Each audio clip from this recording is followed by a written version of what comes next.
Seamos esa generación que no permita que el fuego del Espíritu Santo se apague en nuestro interior.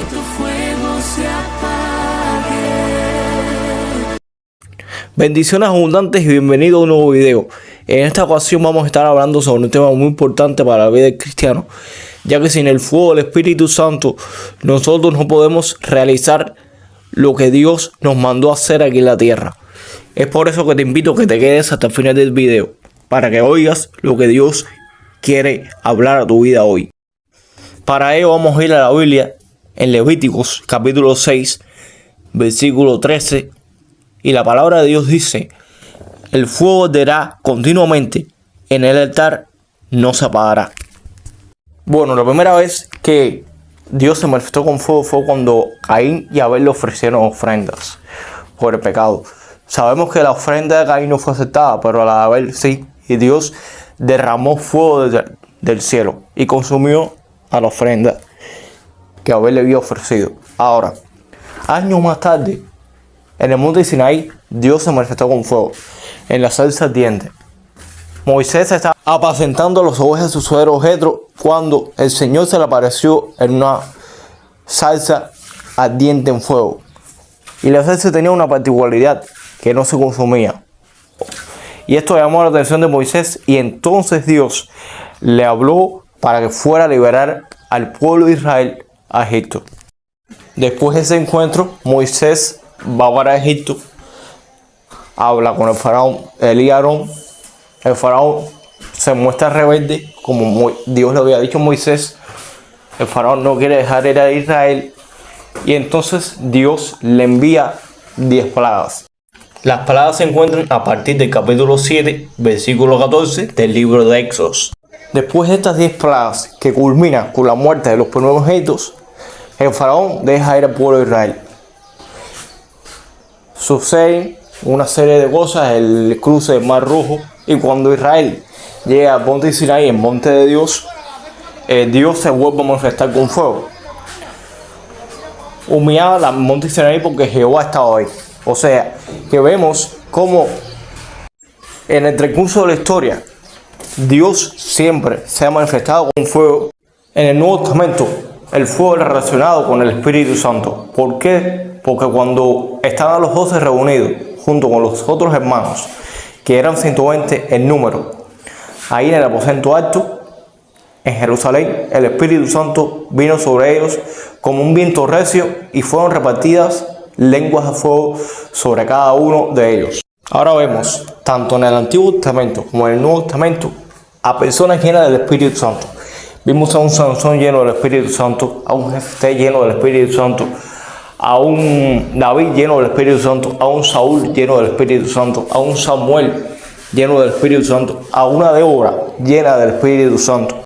La diferencia entre el Antiguo Pacto y el Nuevo Pacto es que en el Antiguo Testamento Dios venía con su Espíritu sobre personas selectas, pero en el Nuevo Pacto el Espíritu Santo viene sobre todas aquellas personas que creen en Cristo y en lo que Él hizo en la cruz del Calvario.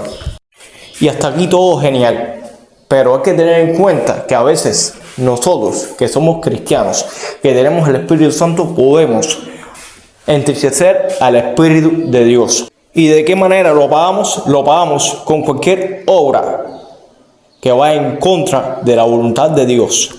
Hoy veremos cómo mantener avivado el Espíritu de Dios en nuestras vidas y así ser una generación de fuego. Y el primer punto de esta predicación es avivando el fuego del Espíritu. Y lo primero para avivar el fuego del Espíritu en nuestras vidas es no andar en pecado. Pablo, en su primera carta de Tesalonicenses, dice que no apaguemos el fuego del Espíritu.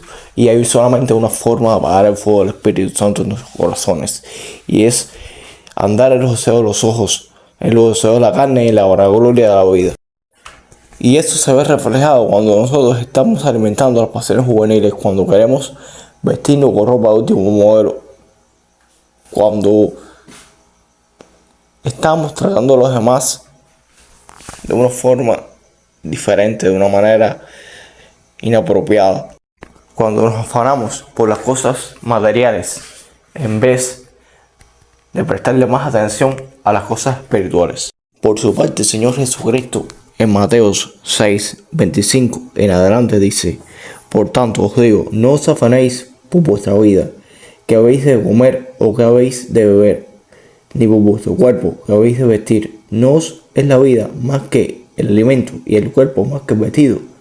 Mirad las aves del cielo, que no siembran ni ciegan, ni recogen en graneros, y vuestros padres las alimentan. ¿No valéis vosotros mucho más que ellas? Teniendo en cuenta todo esto, debemos poner nuestra mirada en Cristo y no en las cosas terrenales, porque así mantendremos encendido el fuego del Espíritu Santo. No somos deudores de la carne, somos deudores del Espíritu. Por lo tanto, dejemos de seguir las obras de la carne y pongámonos para hacer las obras del Espíritu. Un fuego avivado es capaz de arrancar y arrasar de raíz con un bosque. Por lo tanto, avivemos el fuego del Espíritu Santo en nuestros corazones para acabar con el pecado de nuestras vidas. Lo segundo que va a avivar el fuego del Espíritu Santo en nuestras vidas es la oración. En el texto que leemos al principio, Dios le había dicho a Moisés que el fuego del altar debía mantenerse ardiendo obligatoriamente. Ahora, el altar en aquellos días estaba en el templo. Nosotros somos templo del Espíritu Santo. Y el altar en nuestras vidas viene siendo el corazón. O sea, debemos mantener en nuestro corazón el fuego del Espíritu Santo ardiendo. Y la oración es como esa leña que se echa y se echa y se echa para que el fuego del Espíritu Santo se mantenga en nuestros corazones. Es por eso que la oración es muy importante. Y no es hacer oraciones de telegrama, ni hablar, sino dejar también que el Espíritu Santo nos guíe, porque el Espíritu Santo es nuestro guía, como dice la Biblia. Una de las cosas que te identifica a ti y a mí como hijos de Dios es porque somos guiados por el Espíritu Santo. Y debemos de dejarnos guiar por Él, porque Él conoce los pensamientos y conoce la mente de Dios. Y Él nos revela cosas. Y eso nos mantiene avivados. Ahora, las consecuencias de no orar es que el Espíritu Santo nunca te va a conocer y tú tampoco vas a conocer al Espíritu Santo. ¿Por qué razón? Porque dos personas, para que se conozcan, tienen que tener una relación, un vínculo. Y ese vínculo y esa relación es mediante la oración, porque la oración no es otra cosa que hablar con Dios. Por lo tanto, es hora de terminar nuestras vidas para ver el grado de comunión que tenemos con el Espíritu Santo. Hay otro segundo punto importante si queremos avivar el fuego del Espíritu Santo en nuestras vidas, en nuestros corazones, y es el ayuno constante. Cuando Jesucristo fue bautizado por Juan Bautista en el río Jordán, el Espíritu Santo lo llevó al desierto. Estuvo 40 días y 40 noches de ayuno y de oración. Ahora, culminados esos 40 días de ayuno y oración, vino Satanás a tentarlo para frenar la obra de que Dios había planeado desde el principio. Y Satanás tentó a Jesucristo con los deseos de la carne, los deseos de los ojos y la bravura de la vida. O sea, conviértete estas piedras en pan, tírate el pináculo del templo porque sus ángeles mandará cerca de ti para que te guarden en todos tus caminos y póstrate y adórame, que yo te daré todo lo que ven tus ojos. Así tentó el diablo a Jesucristo, pero Jesucristo nos da una lección importante aquí. Y esa lección es que a la hora de vencer la tentación hay que estar lleno del Espíritu Santo. Es por eso que es muy importante también tener y mantenerse lleno del Espíritu Santo, mantener nuestro corazón ardiendo en el fuego de su Espíritu. Tú y yo estamos en una guerra espiritual y la única forma de vencer es estar avivados, estar llenos del Espíritu de Jehová en nuestros corazones. Hay otro tercer punto que es muy importante también para mantener ardiendo el Espíritu de Jehová en tu vida y en mi vida, y es la meditación de su palabra. ¿Por qué razón? Porque el salmista en uno de sus salmos decía: en mi meditación se encendió fuego. O sea, que es muy importante para ti y para mí estudiar y reflexionar acerca de su palabra. ¿Por qué? Porque esto nos va a llevar a tener una mejor amistad con Él, a conocerlo mejor. Y eso es muy importante también. Conociendo estos 3 puntos de cómo avivar el fuego del Espíritu Santo en nuestros corazones, les tengo una pregunta. ¿Qué tiempo le estamos dedicando al Espíritu de Dios? ¿Qué tiempo le estamos dedicando a nuestra relación con el Espíritu de Dios? 5 minutos, 1 hora, 2 horas, 3 horas, 4 horas quizás. Es muy importante que nosotros le dedicamos tiempo a esto. ¿Por qué razón? Porque el tiempo que le dedicamos a Él no es un tiempo mal gastado, no es un tiempo mal invertido. Al contrario, es un tiempo muy bien invertido para vida eterna. Por esa razón, queridos y amados hermanos, no nos cansemos de ayunar, de orar, ni de meditar en su palabra. Porque esto va a mantener viva la llama del Espíritu Santo, del Espíritu de Cristo, del Espíritu de Dios en nuestros corazones. Esto va a mantener nuestro altar ardiendo. Hasta aquí hemos visto cosas importantes e interesantes. Ahora vamos a ver cómo ser ministros de fuego. Alguien dijo: nunca confíes en tus habilidades, sino en el Espíritu Santo. Y esto es cierto porque si confiamos en nuestras habilidades, en nuestro conocimiento, en nuestra propia sabiduría, no vamos a tener el mismo efecto que si lo hacemos confiando en el Espíritu de Dios.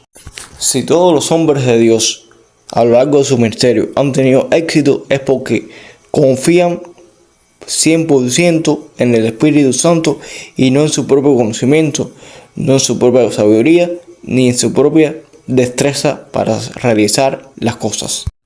La iglesia primitiva no solamente predicaba a Cristo, sino que también se hacían señales y prodigios.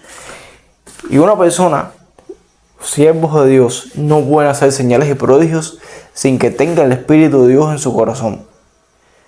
Si no tiene el Espíritu Santo en su corazón y hacen señales y prodigios, no es de Dios. Y como no es de Dios y es de quien tú sabes, cuando se acerquen a Dios, cuando vengan al juicio final, Dios le va a decir: apartados de mí, nunca os conocí. Pero Señor, en tu nombre echamos fuera demonios. Pero Señor, en tu nombre hicimos esto, en tu nombre hicimos lo otro. Nunca los conocí. Así le vas a decir el Señor. Si usamos otro método que no sea el Espíritu de Dios. Es necesario que entendamos la importancia de lo que hemos venido hablando hasta aquí. ¿Por qué? Porque muchas veces nosotros queremos que las personas se acerquen a Cristo y conozcan a Cristo y se salven. Pero muchas veces lo hacemos solamente de palabra, o sea, le predicamos a Cristo y eso está perfectamente bien. Pero no usamos lo otro. Y es una verdad contundente que tenemos. Y es el poder del Espíritu de Dios en nuestras vidas. Las señales y prodigios. Busquemos ser usados por el Espíritu de Dios para que las personas puedan ver que lo que predicamos es totalmente real. Y así ellos también pueden conocer el poder del Espíritu Santo obrando en medio de una iglesia que les sirve. Ahora, no sé si algún joven estará escuchando esto, pero le voy a hablar a ellos. Y yo joven también con ellos. Nosotros los cristianos jóvenes somos el relevo de los líderes de la iglesia. Les voy a poner esta ilustración. Hay un juego que se llama los 400 metros de relevo, donde participan 4 personas del mismo país. ¿Para qué? Para llegar a la meta. Pero en ese juego se usa un bastón. Una persona va corriendo hacia la otra y cuando ella le da el bastón, y así la otra persona va corriendo hacia la otra y le da el bastón hasta llegar hasta que el último llega a la meta. Y así es en el Evangelio. ¿Por qué razón? ¿Se acuerdan de Moisés y Josué? Esto nos enseña que no es cualquier persona que releva a un hombre de Dios, a un siervo de Dios. Es aquella persona que se mete con el Espíritu Santo. Es aquella persona que hace una amistad con el Espíritu de Jehová. ¿Por qué? Porque mientras que los otros jóvenes estaban perdiendo el tiempo quizás tirando flechas, quizás practicando de guerra, quizás cazando animales u otras actividades que se hacían en esa época. Josué no, Josué estaba en el tabernáculo, buscando su rostro, anhelando su poder, anhelando la presencia del Espíritu de Jehová en su vida.